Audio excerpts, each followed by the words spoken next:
देश और दुनिया की तमाम छोटी और बड़ी खबरों के लिए हमारे चैनल को सब्सक्राइब करना न भूलें और बेल का बटन जरूर दबाएं।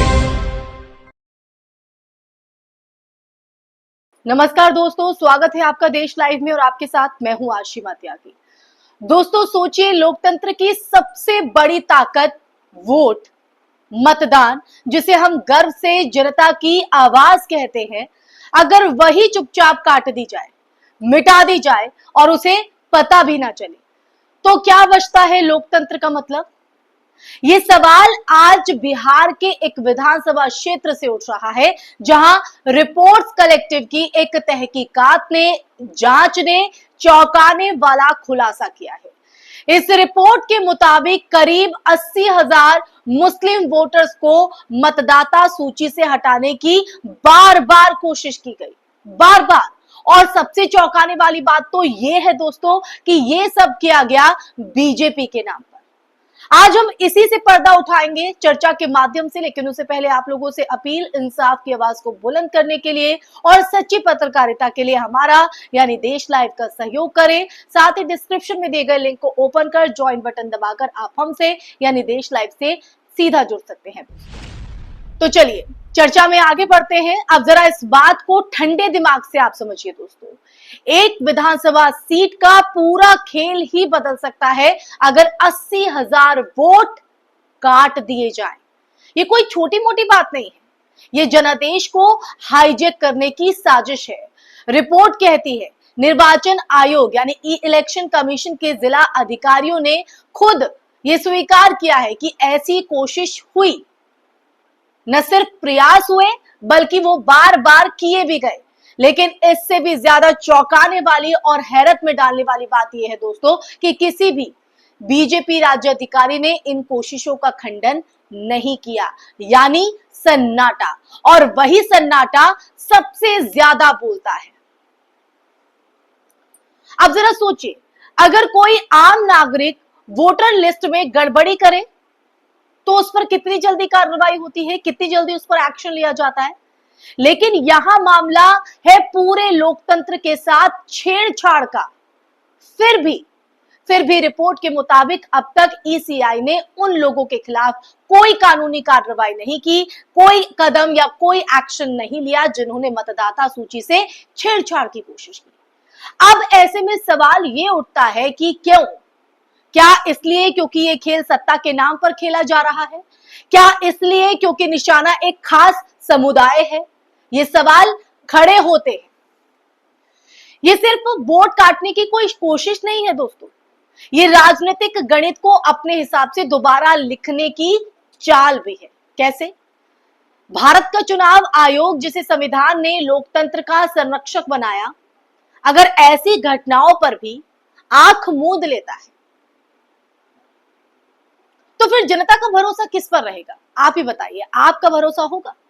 और सबसे बड़ा सवाल तो इस बीच ये भी हो जाता है कि क्या चुनाव फिर भी स्वतंत्र और निष्पक्ष कहलाएंगे अगर लाखों वोटों को किसी नाम पर गायब करने की साजिश होती रहे और कोई सजा ही ना हो? आप ही बताइए, कोई सजा ही ना हो। यह मामला सिर्फ एक विधानसभा क्षेत्र या बिहार तक सीमित नहीं है दोस्तों, ये एक पैटर्न है। जब भी कोई समुदाय सत्ताधारी दल के वोट बैंक में नहीं गिना जाता तो उसे या तो डराकर चुप करा दो या मिटा दो। और यही खेल अगर बार बार चलता रहा तो भारत का लोकतंत्र जनता का शासन नहीं बल्कि डेटाबेस का शासन बन जाएगा, जहां जो नाम सत्ता को पसंद नहीं वो वोटर लिस्ट से बाहर। सबसे खतरनाक बात तो इस पूरे वाक्य में यह है कि ये सब कुछ जो हो रहा है वो खुलेआम हो रहा है और फिर भी कोई जवाबदेह नहीं। ये वो पॉइंट्स है जहां लोकतंत्र और चुनावी प्रक्रिया दोनों पर गंभीर सवाल उठते हैं। अगर आज 80,000 वोट मिटाने की कोशिश बिना किसी सजा के हो सकती है तो कल ये आंकड़ा 8 लाख और फिर 80 लाख भी हो सकता है, कोई नहीं रोकने वाला। और तब शायद हमें एहसास हो, ये रियलाइज हो कि भी ना हो कि लोकतंत्र धीरे धीरे खत्म हो चुका है, बिना किसी तख्ता पलट, बिना किसी आपातकाल के। तो ऐसे में दोस्तों वक्त है कि नागरिक इस खतरे को समझें, आप और हम इसके लिए जागरूक हो। ये लड़ाई किसी पार्टी या किसी समुदाय की नहीं है, बल्कि हम सबकी है, हम सबके वोट की है। अगर वोट ही सुरक्षित नहीं रहा तो संविधान की सारी जो गारंटियां हैं वो कहीं ना कहीं बेमानी सी है, हो भी जाएंगे। अब आप तय कीजिए। अब आखिर में सवाल सीधा आप लोगों से कि जब लोकतंत्र की आत्मा वोट है, वही वोट चोरी होने लगे तो क्या बचता है? तो इसलिए दोस्तों आखिर में सवाल ये कहीं ना कहीं खड़ा हो जाता है कि जब लोकतंत्र की आत्मा को ही छलनी कर दिया जाए, वोट चोरी होने लगे, वो मत चोरी होने लगे जिसके अधिकार के तहत हम ये डिसाइड करते हैं कि हमें हमारे देश को कौन चलाएगा, देश हित में कौन सत्ता पर काबिज होगा। लेकिन अगर वही चोरी हो जाए और हमें पता भी ना चले, तो आप समझिए कि विडंबना है कि नहीं।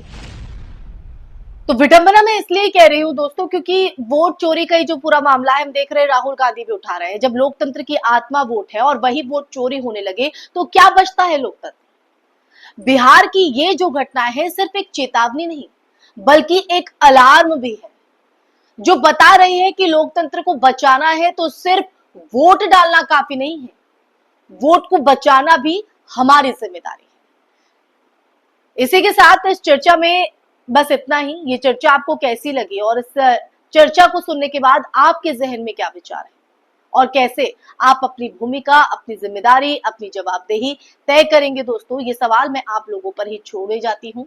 कमेंट बॉक्स में कमेंट करके जरूर जवाब दीजिएगा, क्योंकि आपकी राय, आपके जवाब, आपकी बात हमारे लिए, देश लाइव के लिए और देश हित के लिए बेहद महत्वपूर्ण है। इसलिए कमेंट करके कमेंट बॉक्स में जरूर बताइएगा।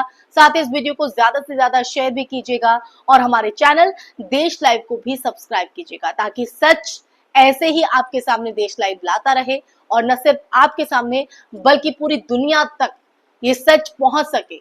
इसलिए ज्यादा से ज्यादा हमारा सहयोग कीजिए। फिर हाजिर होंगे एक नए विषय के साथ, तब तक के लिए अपना ख्याल रखिए। जय हिंद, जय भारत, नमस्कार।